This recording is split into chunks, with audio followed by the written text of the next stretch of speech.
Hey guys, tonight we're stepping into a medieval peasant's hovel where the aroma of exotic spices is noticeably absent, where your dinner consists of the same bland porridge you've eaten for the past 3 weeks, and where you'd literally kill for a pinch of black pepper that costs more than your annual income.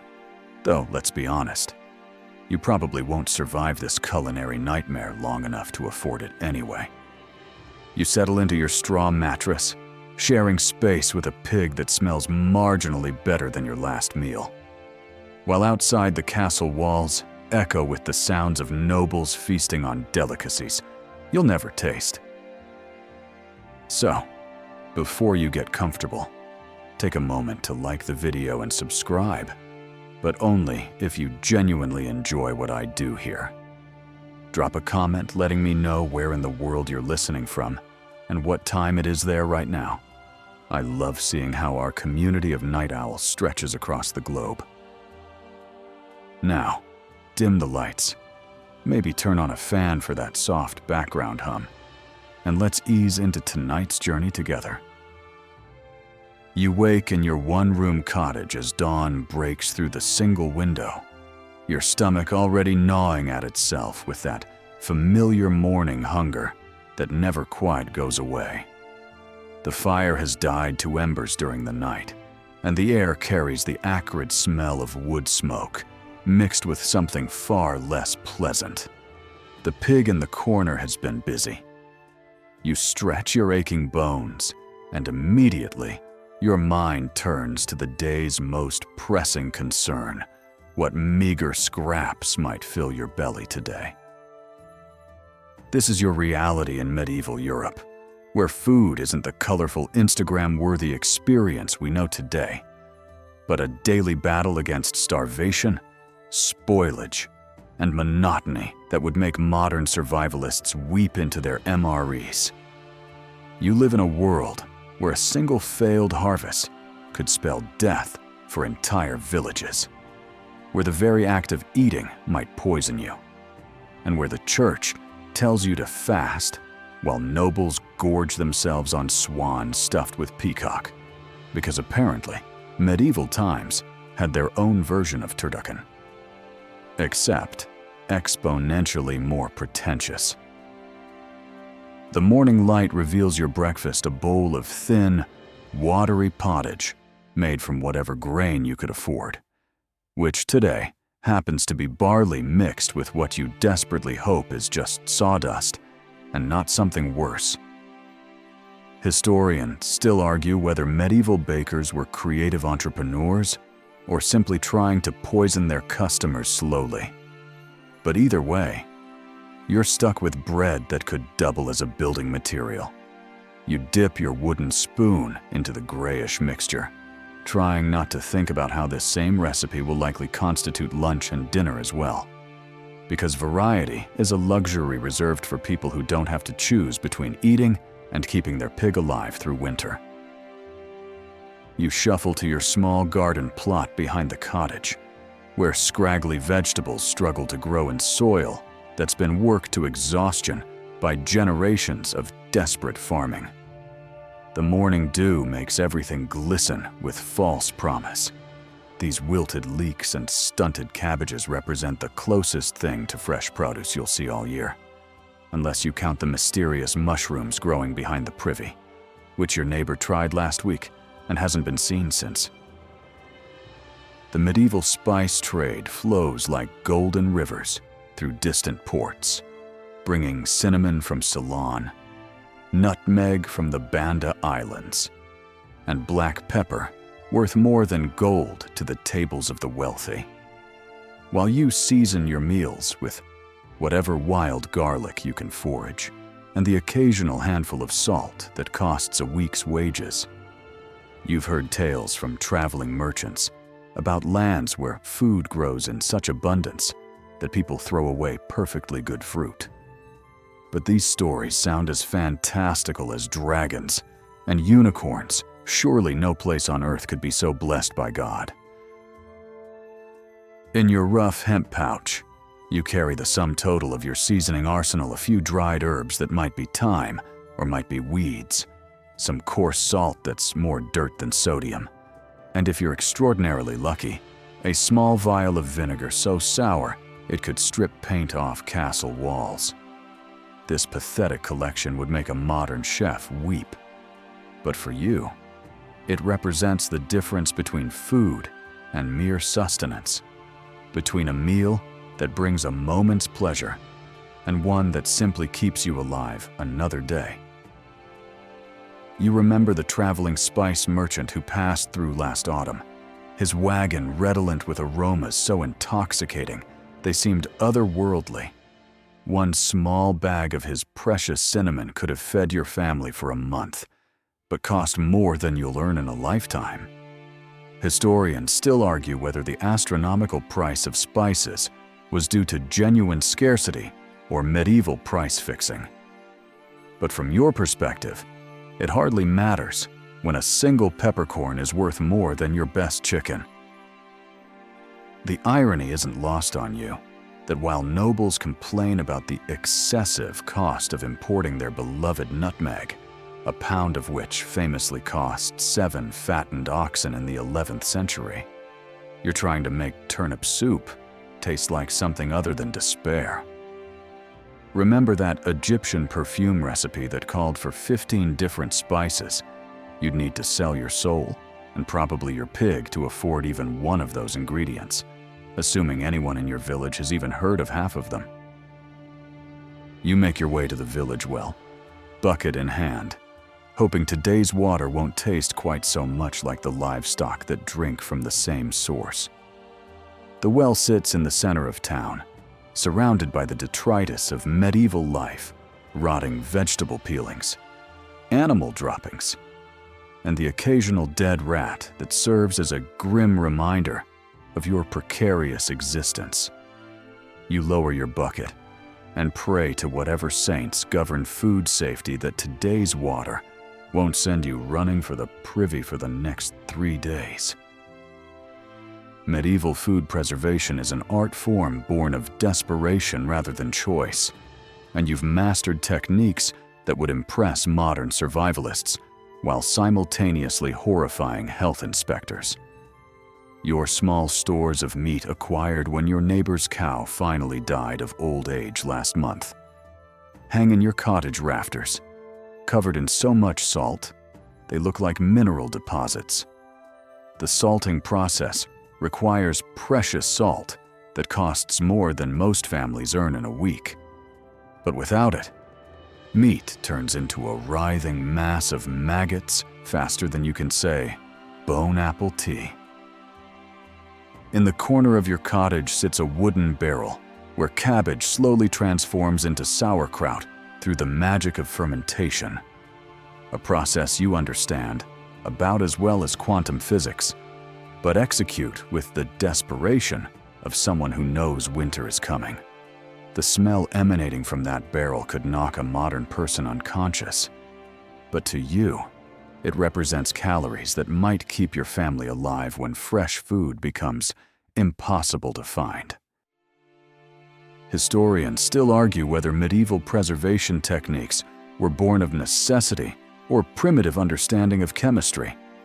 But you couldn't care less about the academic debate when your survival depends on turning milk into cheese before it becomes a science experiment. You've learned to smoke fish over fires that burn day and night, creating jerky so tough it could be used as armor. But at least it won't kill you, probably. Your preservation arsenal includes techniques passed down through generations of hungry ancestors, drying fruits into leathery strips that taste like concentrated disappointment, pickling vegetables in vinegar so acidic it could dissolve metal, and storing grains in containers that you hope rats can't penetrate. Remember that ancient Roman garum recipe everyone talks about. Your version involves letting fish guts rot in the sun until they achieve a smell that can clear a room. But somehow it makes everything else taste slightly less terrible. You walk through the village marketplace, where the morning's fresh offerings display the medieval relationship with food safety in all its questionable glory. The fish vendor hawks his wares with the enthusiasm of someone trying to sell ice to polar bears. His fish have seen better days, possibly better weeks, and their glassy eyes stare accusingly at anyone brave enough to consider purchase. The meat hangs from hooks, attracting flies that seem to have invited their entire extended families to the feast, while the baker's bread displays an impressive array of colors that definitely weren't intentional. Medieval food adulteration makes modern food scandals look like minor inconveniences, and you've learned to expect that your bread contains more than just grain. Unscrupulous bakers stretch their flour with ground acorns, chalk, sawdust, and whatever other cheap fillers they can find, creating loaves that could double as construction materials. You bite into your daily bread, wondering if that gritty texture comes from poor milling techniques or actual gravel. But since bread is the foundation of your diet, you chew thoughtfully and try not to think about what you might be ingesting. The alewife's cart promises refreshment, but you know her brew has been watered down more thoroughly than a politician's promise during election season. In a time when clean drinking water is rarer than honest politicians, people depend on ale for basic hydration, making the alewife's deception particularly cruel. She ladles out her thin, sour brew with the guilty expression of someone who knows she's serving liquid disappointment. But hey, at least it probably won't kill you immediately. Historians still argue whether food adulteration was driven by desperate poverty or simple greed. But you suspect it's probably both, mixed with a healthy dose of nobody's going to die from a little sawdust in their bread. Right. The authorities try to regulate food quality through laws like the assize of bread and ale. But enforcement is about as reliable as medieval weather forecasting, which is to say, utterly hopeless. You've heard stories of bakers dragged through the streets with their adulterated loaves hanging around their necks like necklaces of shame. But for every baker caught, a dozen others continue grinding chalk into their flour. Remember that spice merchant from earlier? At least his goods were genuine. The local food vendors seem to specialize in creative interpretations of what constitutes actual food. You return to your cottage as the sun climbs higher, and the reality of your living situation hits you like a medieval siege engine. Your home is a masterpiece of multi-species cohabitation, where humans and livestock share the same four walls in what modern people would consider a health code violation of epic proportions. The pig roots contentedly in the corner, contributing its own special aromatherapy to the already complex bouquet of scents that includes unwashed humans, wood smoke, and whatever died under the floorboards last winter. Medieval hygiene standards would make modern germaphobes faint dead away, and you live in conditions that would qualify as a biological weapons laboratory by today's standards. Your floor consists of packed earth, covered with rushes that haven't been changed since your grandmother was young, creating an ecosystem of fleas, lice, and creatures you prefer not to identify. The family chamber pot sits in the corner, adding its own contribution to the olfactory experience, while outside your window, the village midden pile grows ever higher. The livestock situation perfectly illustrates medieval priorities. Animals provide warmth, protection, and the occasional egg or milk. But they also provide an endless supply of parasites, disease vectors, and smells that would register on the Richter scale if scent had magnitude. You share your living space with chickens that peck optimistically at anything remotely edible. A pig that judges your cooking more harshly than a Michelin inspector. And whatever rodents have decided, your cottage offers premium real estate. Historians still argue whether medieval people were unaware of basic hygiene or simply prioritized survival over cleanliness. But when you're choosing between keeping warm and keeping clean, warmth wins every time. The concept of germs won't be discovered for several centuries, so you operate under the assumption that disease comes from bad air, evil spirits, or divine punishment for not paying your tithes promptly enough. King John of England famously died from overindulging in peaches and new cider in 1216, proving that even royalty couldn't escape the risks of medieval dining. Remember that Egyptian perfume recipe? It probably smelled better than your cottage on its best day, which makes you wonder if ancient civilizations had figured out some secrets that medieval Europe forgot during all that focus on praying and feudalism. You step outside to tend your small vegetable plot, where the morning's work reminds you why medieval agriculture was essentially a gamble with death as the house odds.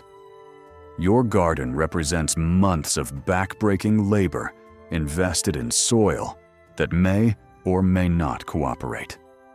Weather that changes moods more frequently than a teenage royal, and crops that attract every pest, disease, and natural disaster within a 50-mile radius. You hoe the rocky ground around your struggling plants, wondering if this year's harvest will provide enough calories to keep your family alive through winter, or if you'll be joining the growing ranks of medieval famine statistics.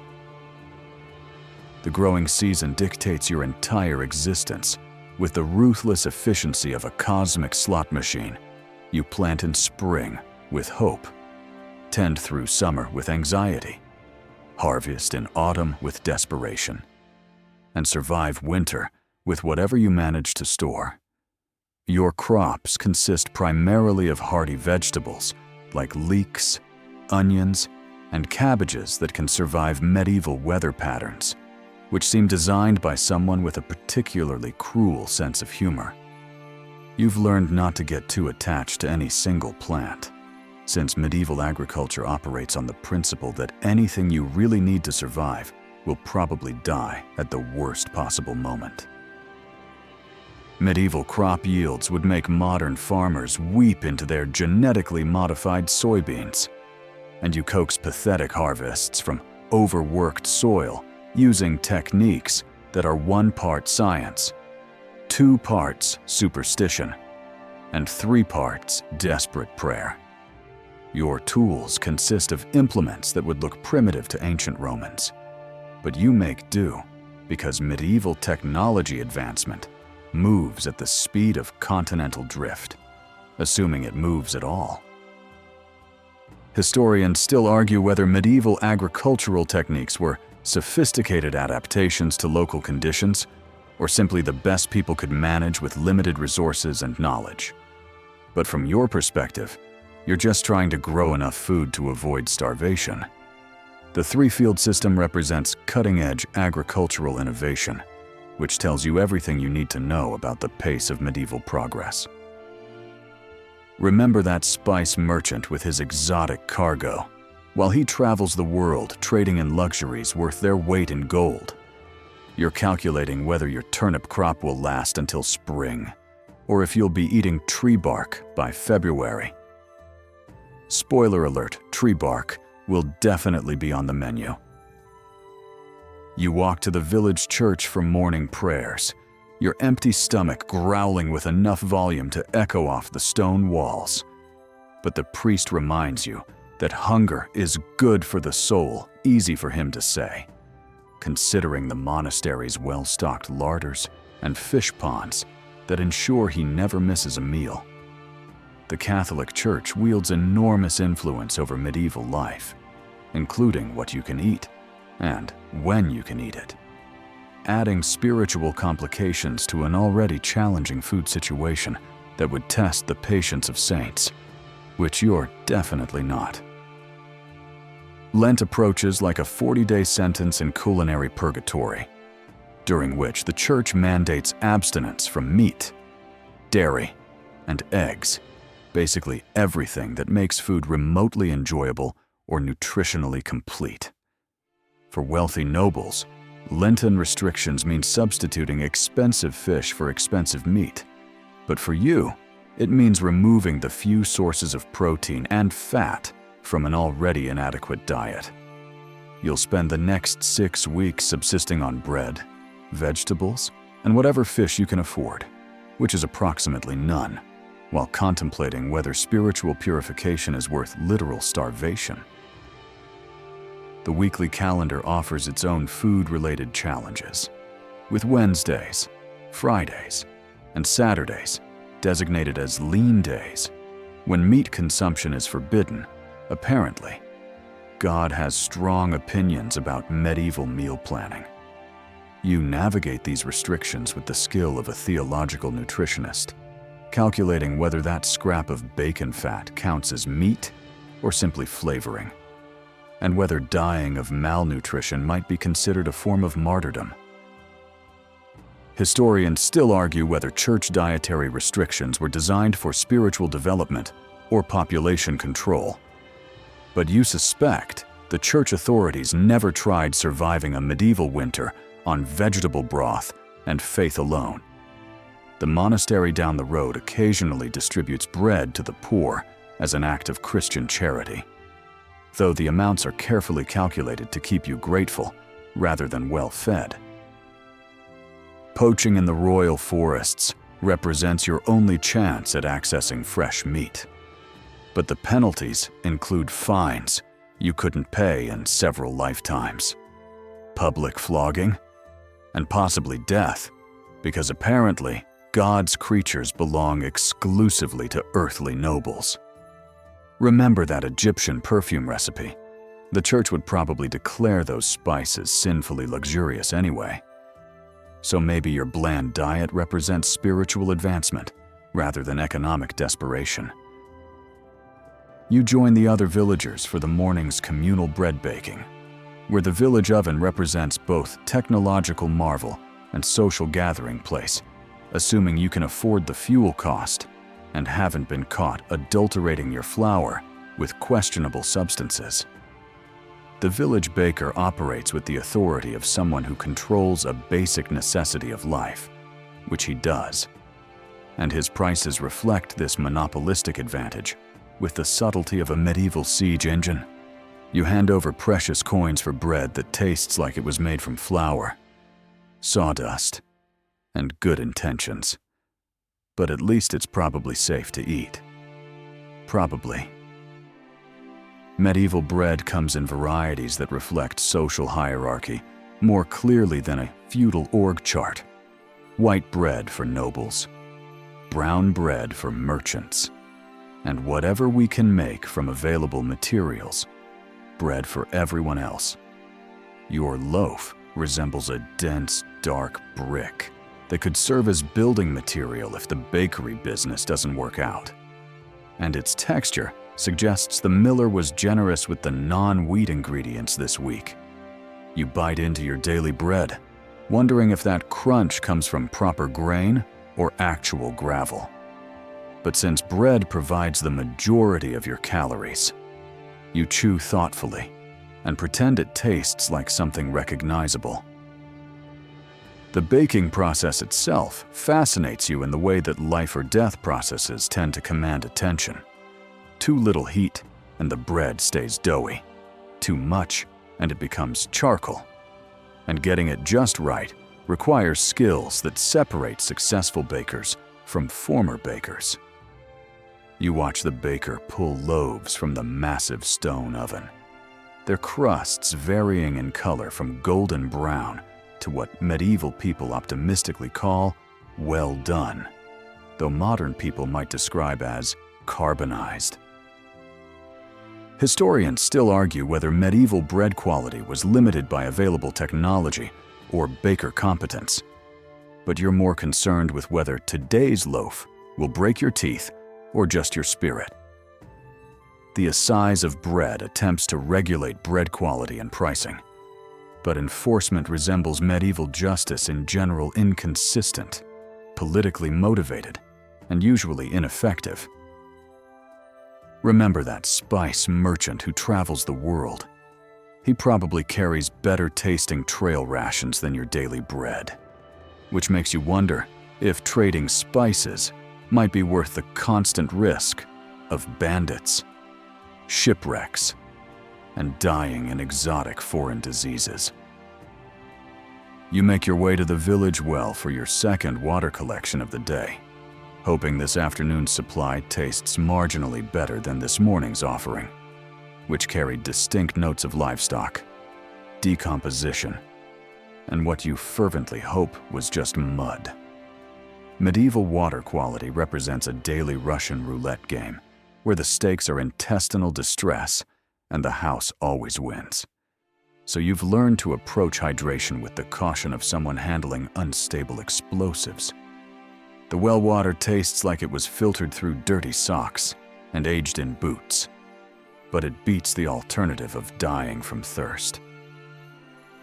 You lower your bucket and contemplate the medieval relationship with beverages, where ale and wine serve as safer alternatives to water that might contain more microorganisms than a modern biology laboratory. The brewing process kills some harmful bacteria through alcohol fermentation, making ale the medieval equivalent of a sports drink, except with more calories and less electrolytes. You prefer your drinks with enough alcohol content to sterilize whatever contamination they might contain, though this approach occasionally leads to decision-making that you later regret. Medieval beverage choices reflect local resources and economic status. Nobles drink wine imported from distant vineyards. Merchants enjoy decent ale with actual flavor. And you consume whatever watered-down brew the alewife produces from questionable ingredients. Your daily alcohol consumption would impress modern college students, but represents necessary hydration rather than recreational drinking. Though the line between survival and enjoyment blurs when your water tastes like it came from a medieval septic system. Historians still argue whether medieval people were functional alcoholics or simply adapting to available resources. But you know that choosing between potentially deadly water and definitely weak ale isn't really a choice at all. The local alewife has perfected the art of stretching her brew with enough water to maximize profits, while maintaining enough alcohol to prevent immediate customer death. It's a delicate balance that requires skills they don't teach in business school. Remember that spice merchant with his exotic cargo. He probably carries wine that actually tastes good instead of the vinegar you call wine locally. But then again, he can afford luxuries that cost more than your cottage, assuming your cottage has any actual value beyond providing shelter from medieval weather. You settle into your afternoon meal preparation, which involves the complex culinary challenge of making yesterday's leftovers somehow different from yesterday's leftovers, using creativity that would impress modern chefs if they could ignore the questionable ingredients and total lack of food safety protocols.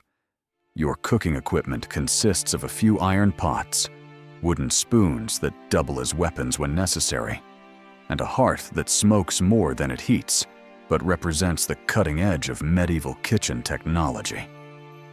You approach cooking with the skill of someone who understands that boring food is infinitely preferable to poisonous food. Medieval cooking techniques evolved from necessity rather than culinary artistry, and you've mastered methods that prioritize survival over flavor, though you occasionally achieve both through what you optimistically call skill rather than luck. Your standard cooking method involves throwing available ingredients into a pot with water and hoping that heat will transform the mixture into something resembling food rather than livestock feed.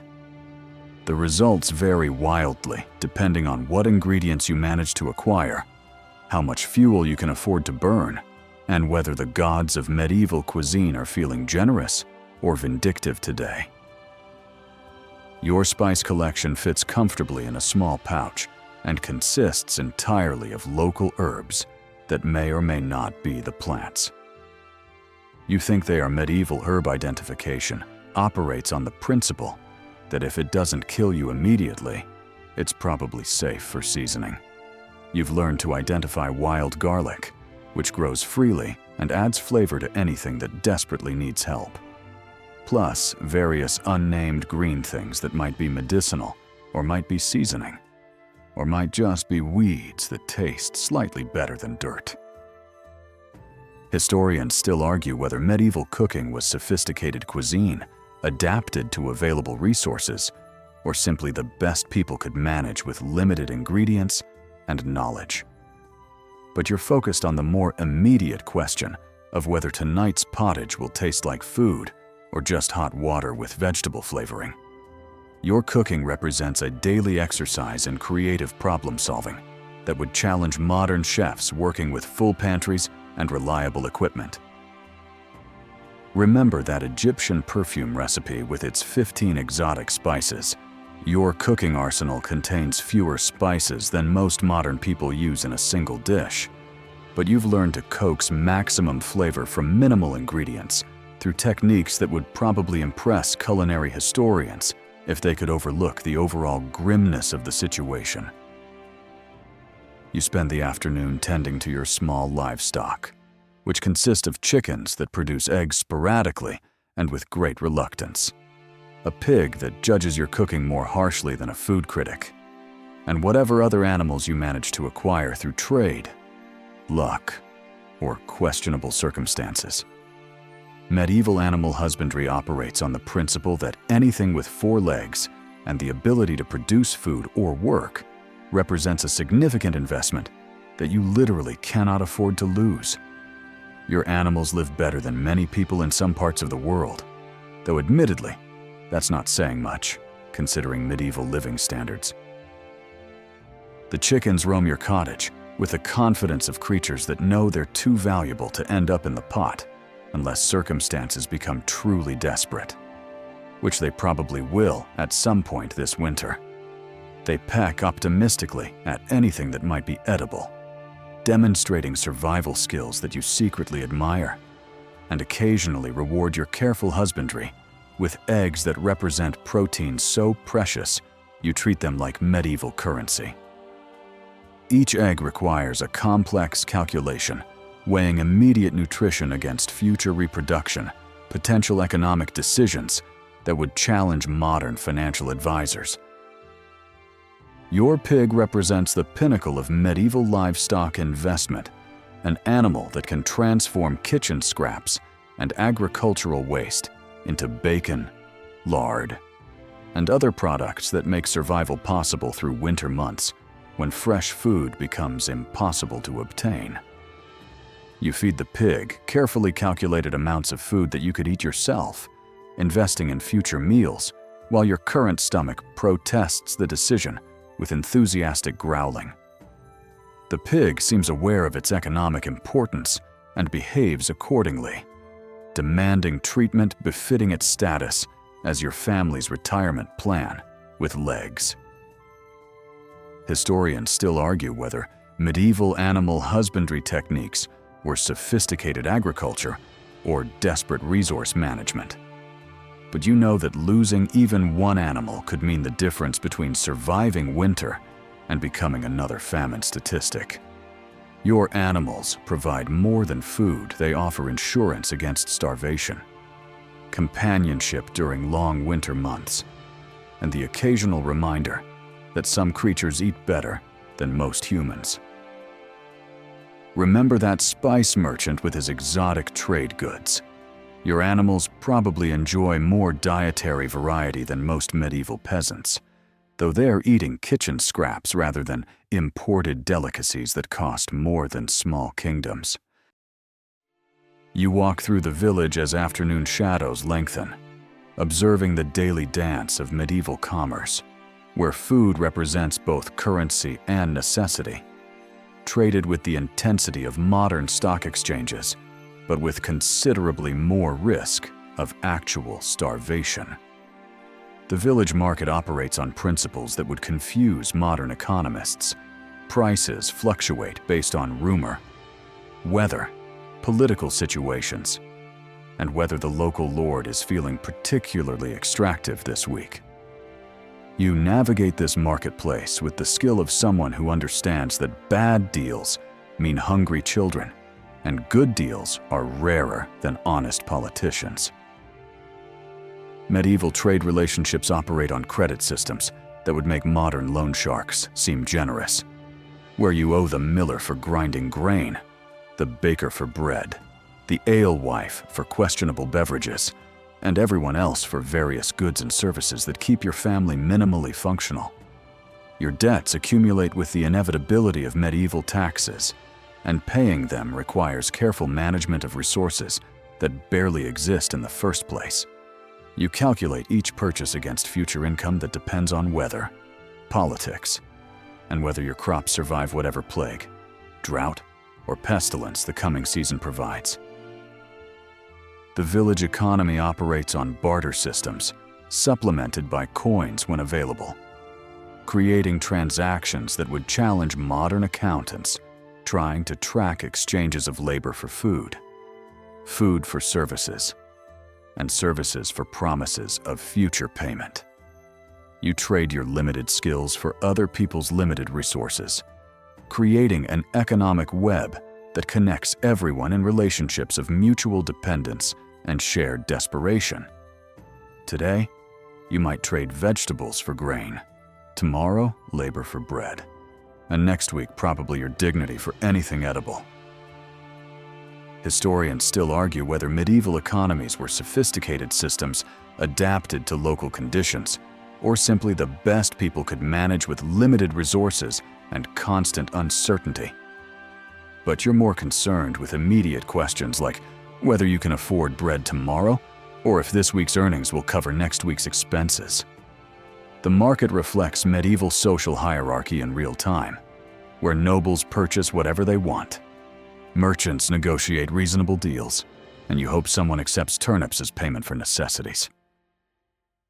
Remember that spice merchant traveling the world in pursuit of profitable trades. He operates in international markets with exotic goods worth fortunes, while you're trying to trade root vegetables for bread in what amounts to a medieval farmer's market, where everyone's broke and the produce is questionable. You return home as evening approaches, carrying the day's modest acquisitions and contemplating dinner preparations that will transform today's ingredients into tonight's sustenance through processes that have remained essentially unchanged since your great-grandmother's time. Medieval cooking represents cultural continuity that spans generations, where recipes pass down through families not because they're particularly delicious, but because they're reliable methods for avoiding starvation using available ingredients. You approach dinner with the confidence of someone who has learned to cook by necessity rather than choice. Your evening meal preparation involves lighting the cooking fire, which requires precious fuel that costs money you don't have but need anyway, because the alternative is eating everything raw, which would kill you faster than the questionable meat you're about to cook. The fire lighting process demonstrates medieval technology at its finest flint: steel, tinder, and enough patience to frustrate modern people accustomed to instant everything. You coax flames from reluctant materials while calculating how much fuel you can afford to burn versus how much cooking the food actually requires. Tonight's menu features the same ingredients you've been eating all week, arranged in slightly different combinations that you optimistically call variety, but which represent the limits of medieval culinary creativity when working with 3 basic ingredients and no seasoning. You add water to yesterday's leftover pottage, contributing fresh vegetables that might be safe to eat, and hope that heating everything together will create something resembling a proper meal rather than just hot water with vegetable flavoring. Historians still argue whether medieval cooking techniques were sophisticated cuisine adapted to limited ingredients, or simply survival strategies disguised as food preparation. But you know that the difference between a good meal and a bad meal often depends more on your level of hunger than the actual quality of the food. Your cooking skills have evolved to prioritize safety over flavor, nutrition over enjoyment, and survival over anything resembling culinary pleasure. Remember that Egyptian perfume recipe requiring 15 different spices. You're using exactly 0 spices in tonight's meal, unless you count hope and desperation as seasonings, which you probably should, considering how frequently they appear in medieval recipes. You gather your family around the hearth for the evening meal, where conversation competes with the sounds of everyone's digestive systems processing food that challenges even medieval stomachs trained by years of questionable cuisine. The family dinner represents more than nutrition. It's social bonding, economic planning, and survival strategy rolled into one daily ritual that connects you to both your immediate household and the broader community of people trying to avoid starvation in medieval Europe. You discuss the day's events while spooning pottage that tastes exactly like yesterday's pottage, which tasted exactly like last week's pottage. Medieval family dynamics revolve around food distribution with the precision of military logistics, where every morsel requires careful calculation based on who works hardest, who needs energy most, and who can survive on the smallest portions without compromising their ability to contribute to family survival. You serve larger portions to family members performing physical labor while rationing your own intake to ensure everyone gets enough calories to function. Though enough represents a relative concept when dealing with medieval food supplies. The evening meal provides opportunity for planning tomorrow's activities, which invariably center around acquiring, preparing, or preserving food through activities that will consume most of your waking hours. You discuss which crops need attention, what trading opportunities might arise at market, whether the livestock are healthy enough to survive another day, and how much food remains in storage versus how many days until the next harvest. These conversations would depress modern family therapists, but represent essential survival planning in medieval times. Historians still argue whether medieval families enjoyed closer relationships due to shared hardships or simply appeared closer because they had no choice but to cooperate for survival. But you know that family meals serve practical purposes that transcend modern concepts of family bonding. Your dinner table represents democracy in action, where everyone gets to voice opinions about survival strategies, though final decisions rest with whoever controls the food supplies.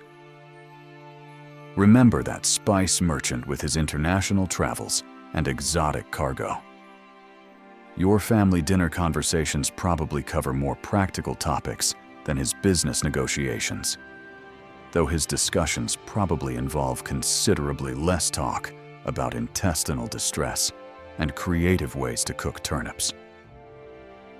You spend the evening preserving tomorrow's food while hoping tonight's meal doesn't kill you, because medieval food preparation operates on the principle that anything you don't preserve today will be inedible tomorrow and might kill you next week if bacteria have been particularly creative. Your preservation techniques represent accumulated wisdom passed down through generations of people who learned food safety through trial and error, with emphasis on the error part, since the trials often resulted in death. You salt, smoke, dry, and ferment various ingredients with the skill of someone who understands that proper preservation means the difference between eating and starving. Medieval preservation technology consists of techniques that modern people associate with artisanal food preparation rather than desperate necessity.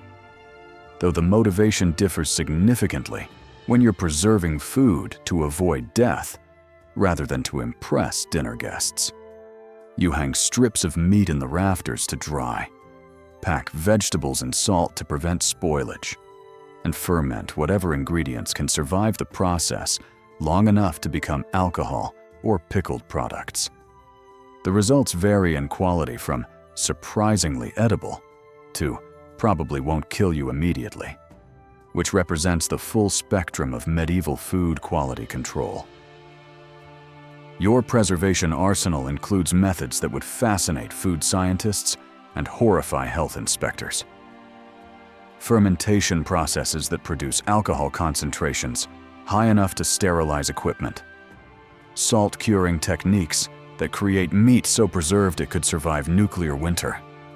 And smoking methods that add flavor while removing moisture and probably some carcinogens.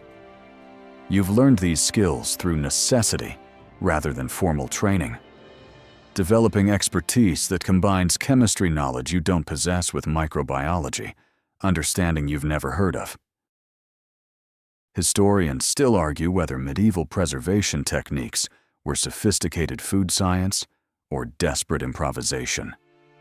But you know that successful preservation requires understanding relationships between time, temperature, moisture, and bacterial growth, even if you lack vocabulary to describe these concepts. Your preserved foods represent insurance against famine, trade goods for emergency bartering, and proof that medieval people could be surprisingly creative when survival depended on it. Remember that spice merchant who travels the world trading preserved goods worth their weight in gold. Your preservation techniques probably create food that lasts longer than his exotic spices, though your preserved turnips probably don't command the same international market prices as imported cinnamon. You prepare for sleep while your stomach continues processing today's questionable meal, creating digestive sounds that echo through your cottage with the enthusiasm of a medieval siege engine attempting to breach castle walls. Medieval digestion represents a daily adventure where your intestinal system encounters ingredients that would challenge modern stomachs trained on processed foods and antibiotic-treated livestock. You've learned to recognize the difference between normal digestive distress caused by poor food quality and serious illness caused by actual food poisoning, though the distinction sometimes becomes academic when the symptoms overlap significantly. Your evening routine includes checking food stores to calculate how many days of survival remain in your pantry, assuming nothing spoils, gets stolen, or eaten by vermin, who apparently have better food security than most humans in medieval Europe. You inventory preserved meats that might last through winter, dried vegetables that could provide minimal nutrition if properly rationed, and grain supplies that represent the foundation of your family's survival, assuming no natural disasters, political upheavals, or biblical plagues interfere with your careful planning. The cottage settles into nighttime quiet, broken only by sounds of livestock adjusting their sleeping positions.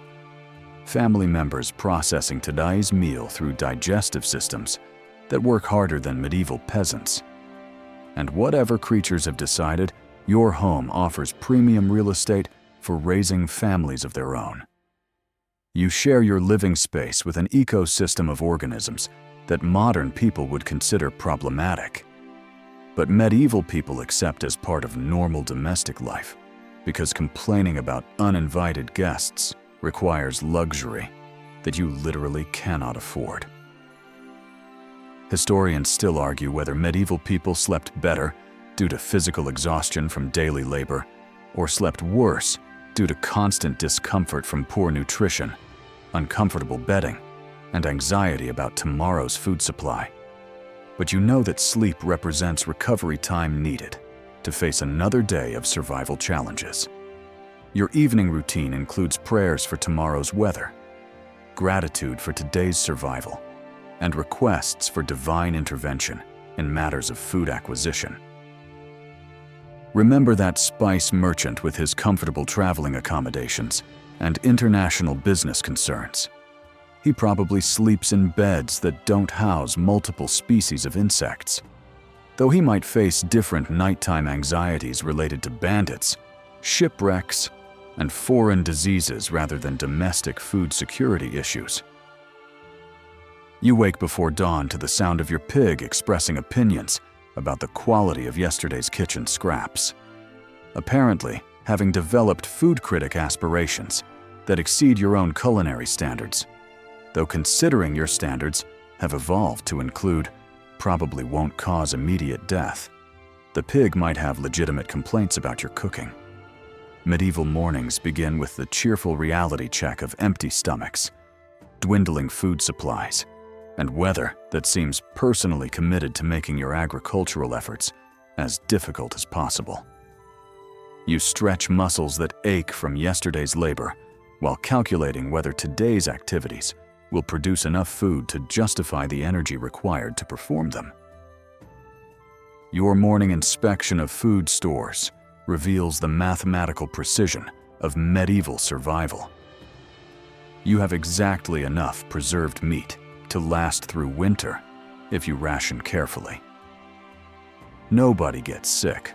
The weather cooperates perfectly, and no unexpected disasters consume your carefully planned resources. The grain storage shows promising levels, assuming no vermin discover your hiding places. No moisture causes spoilage, and your calculations about daily consumption prove accurate rather than optimistically delusional. You've learned that medieval food planning requires skills that would challenge modern actuaries, except the stakes involve actual death rather than just financial loss. The morning fire lighting routine demonstrates medieval technology at its finest: flint, steel, tinder, and enough patience to frustrate anyone accustomed to modern conveniences like matches or lighters or electricity. You coax reluctant flames from materials that seem designed to resist combustion, while contemplating breakfast options that range from thin porridge to thinner porridge, with occasional variations like porridge with mysterious lumps that might be food. Your breakfast represents nutritional strategy rather than culinary pleasure, calculated to provide enough energy for morning labor without consuming excessive resources needed for later meals. Historians still argue whether medieval people were naturally early risers or simply had no choice but to maximize daylight hours for survival activities. But you know that dawn represents the beginning of another day spent pursuing food security through activities that would exhaust modern fitness enthusiasts. Your morning routine includes checking livestock health, inspecting crop growth, and calculating resource management with precision that would impress modern economists if they could overlook the generally depressing nature of medieval economic planning. Remember that Egyptian perfume recipe with its exotic ingredients worth small fortunes. Your morning toilette involves washing with cold water and hoping your clothes don't fall apart before you can afford replacements, which represents the medieval version of luxury personal care when everyone's too focused on food acquisition to worry about aromatherapy. You venture into the village as morning market activity begins, where vendors display their wares with the enthusiasm of people trying to sell questionable products to customers who have no choice but to buy them anyway. The medieval marketplace operates on principles that would confuse modern consumer protection agencies. Caveat emptor reaches new heights when the alternative to purchasing potentially dangerous food is definitely starving to death. You examine the baker's bread for signs of excessive adulteration, while the baker examines your coins for signs of adequate payment, creating negotiations that would challenge diplomatic professionals. Medieval commerce represents trust relationships built on mutual desperation rather than customer satisfaction, where vendors need to maintain reputations for honesty, while customers need to acquire food, regardless of quality concerns. You've learned to identify bread that contains more flour than sawdust, ale that contains more alcohol than water, and meat that contains more protein than parasites. Though these skills require experience that most people would prefer not to acquire. The marketplace buzzes with conversations about crop yields, weather patterns, political situations, and digestive ailments that reflect the intersection of food quality and public health. Your purchasing decisions involve complex calculations, weighing immediate hunger against future starvation, current prices against anticipated inflation, and product quality against available alternatives that might be worse or non-existent. You negotiate with vendors who understand that their customers have limited options, creating market dynamics that favor sellers except when everyone's equally desperate, which happens frequently enough to keep things interesting. Today's shopping list includes bread that probably won't break your teeth, ale that might actually contain alcohol, and any vegetables that haven't achieved complete decomposition. Historians still argue whether medieval markets were efficient distribution systems adapted to local conditions, or simply the best people could manage with limited transportation, storage, and quality control.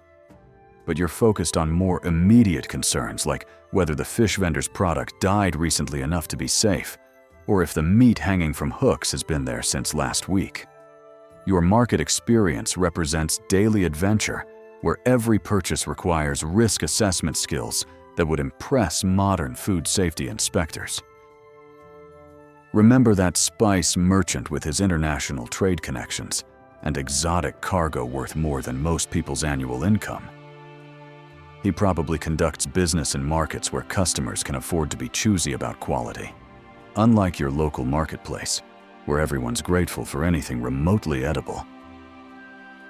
You spend the afternoon working in fields that belong to your feudal lord, performing agricultural labor that would challenge modern farm equipment, while using tools that would look primitive to ancient Romans, because apparently medieval technology development moves at the speed of geological formation. Your labor produces crops that will feed your lord's household, while providing you with barely enough payment to avoid complete starvation, creating economic relationships that would fascinate modern labor economists studying exploitation dynamics. You swing primitive implements with muscles that ache constantly from malnutrition and overwork, contributing to agricultural production that keeps medieval society functioning while keeping you personally on the brink of survival. Medieval feudalism represents economic systems where food production and distribution reflect social hierarchy. With mathematical precision, nobles eat elaborately prepared meals featuring exotic ingredients. Merchants enjoy decent food with occasional luxuries, and you consume whatever remains after everyone else has taken their share. Your agricultural labor supports multiple levels of society that provide you with protection, spiritual guidance, and governance in exchange for most of your productive output, leaving you with barely enough resources to maintain basic survival. You plant, tend, and harvest crops that will become someone else's feast, while your own family survives on agricultural scraps and whatever wild plants you can forage. The afternoon sun beats down on fields where you perform back-breaking labor that produces food you'll never taste, using techniques that have remained essentially unchanged since your great-grandfather's time. Because medieval innovation happens about as frequently as papal visits to peasant cottages. You work alongside other villagers who share your enthusiasm for avoiding starvation and your appreciation for landlords who occasionally demonstrate benevolence by not increasing rent payments beyond absolutely impossible levels. Your conversations during work breaks cover topics like weather prediction, crop disease identification, and creative applications of turnips that would challenge modern culinary professionals.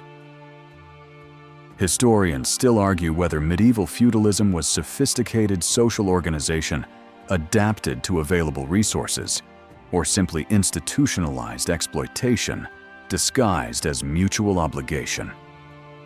But you know that arguing with the system is considerably less productive than complying with requirements that keep you alive even if not particularly well fed. Your agricultural work represents investment in future food security that depends on weather cooperation, political stability, and divine intervention in approximately equal proportions.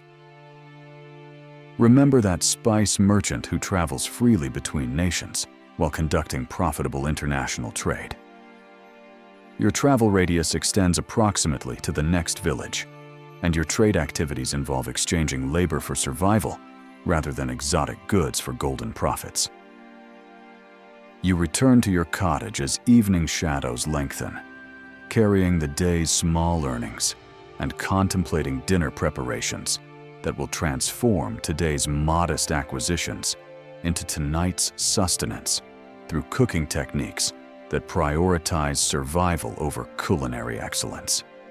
The day's labor has earned you enough to purchase bread that might be safe to eat, vegetables that haven't achieved complete decay, and ale that could potentially contain actual alcohol rather than just water with creative labeling. You approach evening meal preparation with the satisfaction of someone who has successfully avoided starvation for another day while maintaining realistic expectations about tomorrow's challenges. Your evening routine includes feeding livestock that eat better than many humans, checking food storage areas that contain supplies calculated to last exactly as long as winter if nothing goes wrong, and planning tomorrow's activities that will revolve around food acquisition through methods that have remained essentially unchanged since your ancestors learned agriculture. You light the cooking fire with materials that cost precious resources while calculating how much fuel you can afford to burn versus how much cooking the food actually requires to avoid poisoning your family with undercooked ingredients. Tonight's dinner features the same basic ingredients you've been eating all week, arranged in combinations that you optimistically call variety, but which represent the limits of medieval culinary creativity when working with 3 basic food groups and no seasoning except whatever herbs might be safe to consume. You add water to ingredients that might combine into something resembling food, contributing heat that might transform the mixture into dinner rather than just warm water with agricultural flavoring.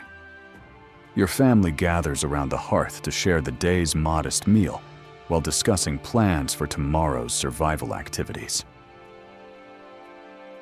Historians still argue whether medieval people found satisfaction in simple pleasures or simply made the best of difficult circumstances that offered limited alternatives. But you know that survival represents its own form of success when measured against the constant possibility of starvation, disease, and death. Your evening meal provides nutrition that will fuel tomorrow's labor, family bonding that strengthens social connections necessary for community survival, and brief respite from daily concerns about food security in a world where hunger represents normal rather than exceptional circumstances. Remember that spice merchant who trades exotic goods across international markets while enjoying luxuries that cost more than most people's lifetime earnings.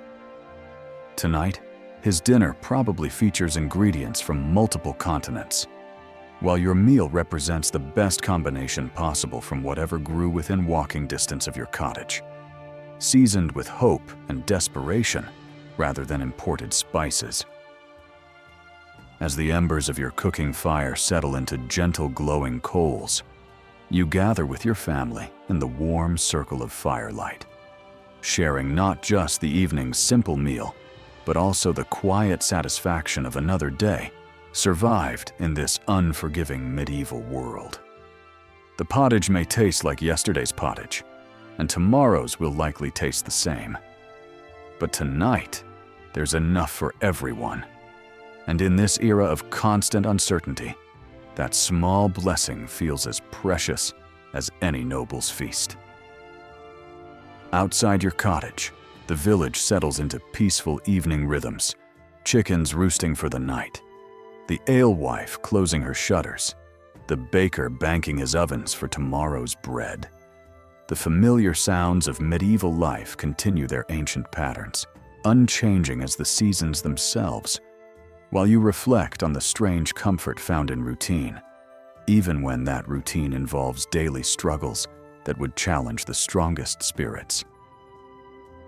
You've walked through a world where food represents not pleasure, but survival, where every meal requires careful planning and every ingredient demands respect, born of scarcity. Yet in this harsh landscape, you've discovered the resilience of ordinary people who face extraordinary challenges with quiet determination. Finding moments of grace even in the simplest bowl of barley porridge, shared with those they love. As you bank the fire and prepare for sleep, your stomach settles into the familiar rhythms of digesting food that, while plain and sometimes questionable, has sustained your family for another day. Tomorrow will bring new challenges, new hungers, new small victories in the endless cycle of medieval survival. But tonight, you rest in the knowledge that you've met today's needs with wisdom passed down through generations of people who understood that life's greatest luxury is simply having enough.